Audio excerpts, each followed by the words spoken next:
Hey everybody, today I was going to talk about your Venus sign, and I decided to talk about Venus right now because the sun is in Libra, and Libra is ruled by the planet Venus, and Venus also rules the planet Taurus. Taurus and Libra are very different signs, but they are both ruled by the planet Venus. Okay, so my last video, I think it was my last one, I talked about Mercury and how, the Mercury and Venus are both one of our personal planets. So there's personal planets and then there's generational planets, but I'll get all into all that in another video. With the personal planets, they're personal to us, to our time and day of our birth. Now, Venus is like Mercury in that the sign that Venus is in is either going to be in your sun sign, it's going to be in either your sun sign 2 signs before or 2 signs after.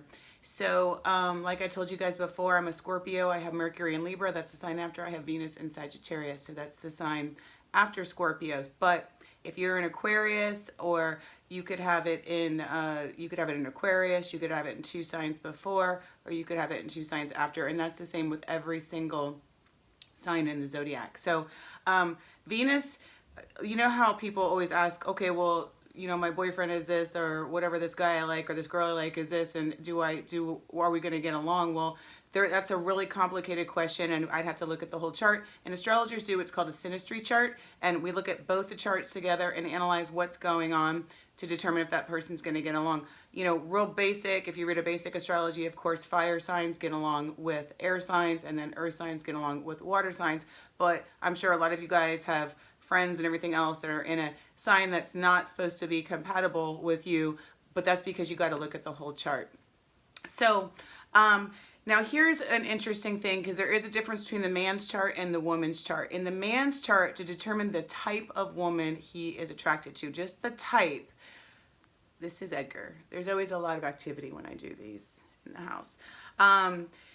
Edgar is a Gemini, by the way, Gemini sun. But when the man, I look at the type of woman he's going after. So I look at 2 things in a man's chart. I look at the sign where Venus is, and I look where the moon is, what sign the moon is in with a man. With a woman, I'm going to look at where her sun is, and I'm going to look at where her Mars is. And that's going to describe the type of guy that she will be attracted to. And also remember, astrology is energy. So you can have a lot of one planet and you may not come across like that, but you attract that type, that energy to you in your chart. And that's the interesting thing. I've seen people with kind of rough charts before, and they're really nice people, but they've attracted a lot of like maybe sinister people and stuff like that to them because of their chart. Nothing is good or bad in astrology. It's how we use that energy, and that's why knowing your chart is so important. So let me break the signs down for you and what everyone's looking for. And I'll start off like I always do with the first sign of the zodiac, which is Venus in Aries. So Venus in Aries themselves is going to be very direct, just like, the moon or the sun, but this is in regards to love relationships, that directness. So this is somebody that's going to really pursue somebody, okay? They're not going to be like all shy and waiting for the person to pursue them. It also can mean anger. They could be a little jealous and everything else in a romantic relationship, but actually they just take action. That's what they do. Same thing if somebody has it in a different sign, but Mars is aspecting Venus, okay? Now, the worst case scenario, you're going to want to look at some people that are kind of like maniacs with the jealousy and the anger and the rage and stuff like that. But obviously not everybody that has this placement is like that. I'd have to look at the whole chart. Taurus is the second sign that Venus can be in. And these people do not rush into relationships by nature. Of course, it's very dependent on other things that are aspecting the chart or the Venus. But they're not going to necessarily be impulsive, like maybe somebody that had Uranus, aspecting their Venus or something like that. Or, those people that come on really, really strong. That's not typically a Venus in Taurus person. Now, if you were lucky enough to have Venus in Taurus in your chart, you will attract to you very stable people. And I'm making a broad statement here, but Taurus is a sign of stability. So these are people that really pay their bills on time. They're very, it's slow, but that's okay because it's not like impulsive, like a Uranian type situation or something in love. It's slow getting going, and then there's a strong foundation. So Gemini, there's two different, I know some people with Venus and Gemini. So there's two different, well, on the negative, they can maybe sometimes not always, maybe have more than one person that they're interested in, you know what I mean? But I don't want somebody to read that in their chart and be like, oh, great, you know, my husband's cheating on me. It doesn't mean that. But I have seen that a lot with a lot of people with Venus and Gemini. Like, they're kind of like, this, do I do this one or that one? Or, you know, is it this one or that one that I want? But then people grow up a lot of times, and obviously they change. So, or it can just be somebody who really, because Gemini is ruled by the planet Mercury, really likes an intellectual conversation with somebody. You know, they're attracted to intellectual people, and intellectual people are attracted to them. So that's all a very good thing. And I don't like to, you know, again, nothing is negative here. I look at the whole chart, and I obviously use my intuition, because I'm a psychic as a living, to figure out what type of person is attracted to you and what type of person you're attracted to, and what's going to work best for you with your particular planets and aspects. So the fourth sign is Cancer. This, again, is an emotional sign. It's a water sign. So if somebody has a Venus in Cancer, you know, they're going to be the caretaker. Like, think of like the nurses and stuff in the zodiac, and the people that really, they kind of want to, I don't want to say save people, because that's a Pisces Neptune thing, but they'll like cook for them and stuff like that, you know, all that kind of stuff. They're very like, oh, you know, let me take care of this person emotionally, stuff like that. And you can, in fact, attract those people to you, you know, even if you're not that person and you have Venus in Cancer, you will attract people that are very nurturing by nature. So next we have Venus in Leo. And just like a Leo, you know, this person may want to be the center of attention or whatever in the relationship. Who doesn't really?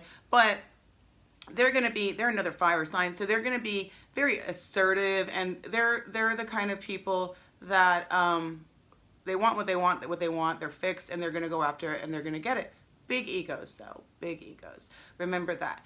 So then we have the sixth sign, which is Virgo. And if you have Venus in Virgo, you're going to be a little bit, I don't think the right word is critical, but you're going to be picky. And you're going to attract those kind of people. Now, on the negative, you can attract very critical people. So you do want to guard against that if you have that placement. It's fine, constructive criticism, but definitely don't put up with somebody who's too critical of you, because let's face it, none of us are perfect. So that is the Virgo. And since Virgo does rule those little details and everything else, like I said, that person can kind of analyze. It's an earth sign. So, you know, the pros and cons of this person, and then they go from there. I think they're a little bit slower moving also with relationships. They're not real impulsive, and this is who I want, and this is what I'm going to do, you know. So then after that we have Libra. So Venus in Libra, well, Venus rules Libra. So this is a really nice placement. I find a lot of times these people have creative talents. I know people with this placement, and they're very, again, they're good at peacemaking. They're pretty idealistic. They really are. And in relationships, and as we all know, you know, if you've gotten to your Saturn return after the age of 28 or 30 or whatever, like, relationships just aren't perfect. So this can be kind of difficult for these people sometimes to deal with, depending on other aspects. If Neptune is involved, it's really double trouble. But if there's some other more grounding planets involved in that, that's good. But Venus and Libra, you know, they like fancy dinners. They like all that stuff. They like to be wined and dined. And they're generally pretty pleasing in relationships, or they'll attract those types of people to them. But, you know, there could be more to the story, because there usually is with all of us. So then we have Venus in Scorpio. So again, the same intensity, it goes along with all the other planets. If you are somebody with Venus in Scorpio, you are going to, you know, be attracted to those really kind of intense kind of personalities. And those kind of personalities might be attracted. There is a stalkerish vibe with Scorpio and Venus and all that kind of stuff. And I find that in general, like, they just tend to about this with Venus in love relationships, they don't let stuff go necessarily. Like, it could be like years ago and they're still thinking about, you know, what this ex-boyfriend, girlfriend, whatever did to them. But Scorpio is a great investigator, you know what I mean? So they're not necessarily trusting, and that could be part of the whole stalker thing going on there too. But they will figure out what you're doing, and sometimes it's needless, because a lot of times the person isn't even doing anything bad, but they'll feel like they are, because, you know, that's a Venus in Scorpio. They're suspicious by nature, but they are loyal. That is a loyal sign. So once you're in there with somebody like that, usually, unless again there's a strong Uranus or something that's super impulsive, or Jupiter or something going on, that's somebody that's very fixed, but the paranoia could be a little bit of a problem for some people. So then we have Venus in Sagittarius. So Venus in Sagittarius, of course, is ruled by Jupiter. So these people like a lot of space. They like a lot of intellectual conversations. They like a tremendous amount of freedom. They're known as the bachelor and bachelorettes of the zodiac because freedom is so important to these people. Like, they need space. So their ideal partner is going to be somebody that's, you know, pretty self-made on their own, gives them a lot of space, isn't like always like needy. This is not somebody who does well with needy people. So that's Venus in Sagittarius. So also travel and higher education also go under Sagittarius. So these people could even actually meet somebody in a college or a university, or when they're traveling abroad or somewhere else. So that's Venus in Sagittarius. Venus in Capricorn, again, is an earth sign. The earth signs in general, you know, they're slow. They're not going to be like go all bananas and start screaming and stuff unless there's another aspect, which usually there is with most of us. I'm giving you a broad little astrology lesson here. But just the sign Capricorn with Venus together, you know, they're very practical. They're not real paranoid. They're not real suspicious. They're not real jealous. They're almost like, so if you're the kind of person that likes jealousy, because I know people like that, like they like when somebody gets jealous, you're probably not going to want to be with somebody with the Capricorn kind of a vibe going on with Venus, because they're just not irrational by nature, you know? So, it's just not who they are. Okay, so, and then we have Venus in Aquarius. So Aquarius is like the humanitarian, and just basically they like working for causes too. So a lot of times people with this Venus they're really good at working in social services with, I've seen a lot of people in education that work well with kids and even adults in education, because they're all about the humanitarian effort. So these are people that are super open-minded to different types of people, dating different types of people. They're not at all closed-minded. And, you know, they like to embrace all of humanity because we are all one. So that is the Venus in Aquarius. And then last we have Venus in Pisces, and my poor Venus in Pisces, I feel so bad for them sometimes because they so bad get walked on, like really they do, until they grow up a little bit, and even then sometimes they still do. But so the thing about Venus and Pisces is they're so idealistic. Remember, this is like Venus and Neptune together. I did a video on this a while back, you know. So, you know, like, it's not that they're not intuitive, because they're really intuitive. It's just that they want to believe the best in people, and that's why they get taken advantage of. These people are a lot of times really good at helping the underdog, or anybody with a Venus Neptune, and that goes with animals. That goes with anybody who's not being treated fairly or whatever. They're very, very good at that. These people make great nurses. They make great, a lot of times they make great artists. They're very sensitive people, but what they do have to guard about.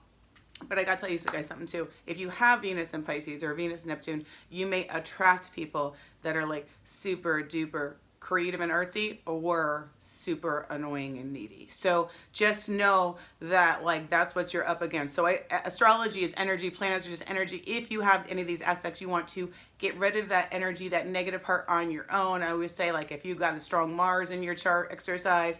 If you've got a strong Neptune, be creative, or else you're going to attract to a certain kind of person that may not be good for the long run. Spirituality also is ruled by Neptune too, and that includes church and everything else too. So people with a strong Neptune or Venus in Pisces, I always say get a good strong foundation with your spirituality and God, or whatever your belief is. Mine is God, because that's going to help you make better decisions regarding your love life. So these are our Venus signs. Sorry this video took me so long. I'm working on other things right now, so they're kind of like spaced out nowadays. But I will, Mercury is about to go retrograde. We're in the shadow period now, so please be careful with your contracts, you guys. Expect people from the past to come lingering back, run into them at the store, whatever. That's just the way it is. It's just part of the way this planet is. We just have to go through it. So, all right, everyone stay safe out there. Thanks, and I'll see you guys next time. Bye.